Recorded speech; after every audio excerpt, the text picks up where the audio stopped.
India's rivers are, well, they're legendary, but they're also facing some huge challenges.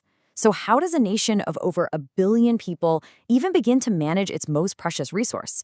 We're going to take a look at the really complex, interconnected strategy that aims to do exactly that. And, this is why it's such a critical issue. In India, rivers aren't just, channels of water.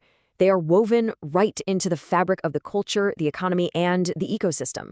So protecting them means understanding just how central they are to pretty much every aspect of life.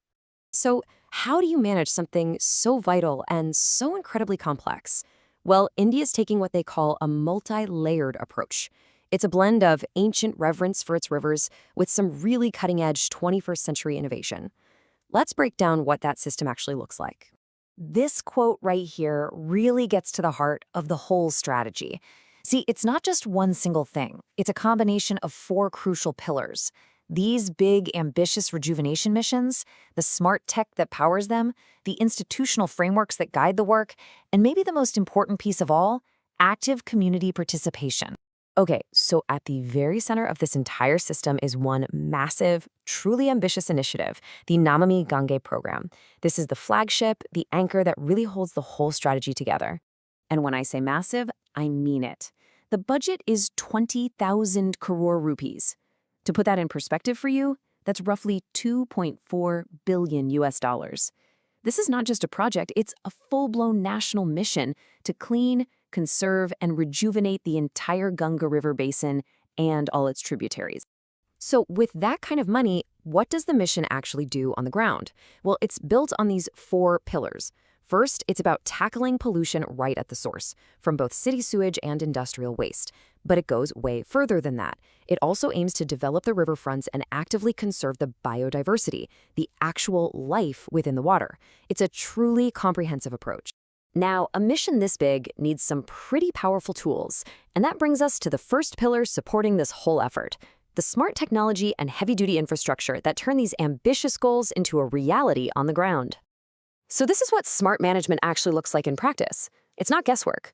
These decision support systems use real-time data and scientific models to make precise, effective choices. Everything from optimizing water flow from dams to predicting and even preventing pollution hotspots before they happen. And this technology is what guides the strategic rollout of all the critical infrastructure. We're talking about a massive expansion of sewage and industrial effluent treatment plants, plus modern solid waste systems. All of it is designed to catch pollution before it ever even reaches the river. And the innovation doesn't stop there. India's top academic institutions, places like the IITs and the Indian Institute of Science, are driving research into new, sustainable solutions. A really key example is something called bioremediation, which is basically using natural microbes and plants to clean contaminated water. It's a powerful and, importantly, an eco-friendly approach. But look, infrastructure and tech are only half the story. You absolutely need the human element. And this brings us to that second essential pillar: the people, the policies, and the partners who provide the framework for success. Every major operation needs a command center, right? For river management, that's the National Mission for Clean Ganga, or NMCG. You can think of it as the central nervous system, coordinating everything from national policy all the way down to local projects. And this is absolutely crucial. This isn't just some top-down government project. Its success depends entirely on community engagement. Through things like river festivals, public awareness campaigns, and even citizen-led water quality monitoring, local people are becoming active partners and stewards of their own rivers. Nobody has all the answers, which is why global collaboration is so key. By working with international organizations, India can bring in expertise on everything from water quality monitoring to building climate resilience, making sure its efforts are aligned with the best practices from around the world. Okay, so we've got the core mission, we've got the technology, and we've got the people. Now let's zoom out a little and see how all of these pieces connect to form one complete, holistic system for river management. Here you can really see how all the components balance out. The Namami Gange mission is the largest single piece, for sure, but it's totally inseparable from the others.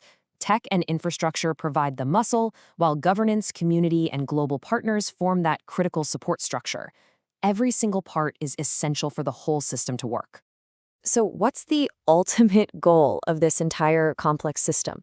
Well, It really comes down to securing a future for these rivers that's defined by three key principles: sustainability, so they can thrive for generations to come; inclusivity, making sure local communities are empowered as part of the solution; and resilience, preparing these vital lifelines to withstand the growing challenges of climate change.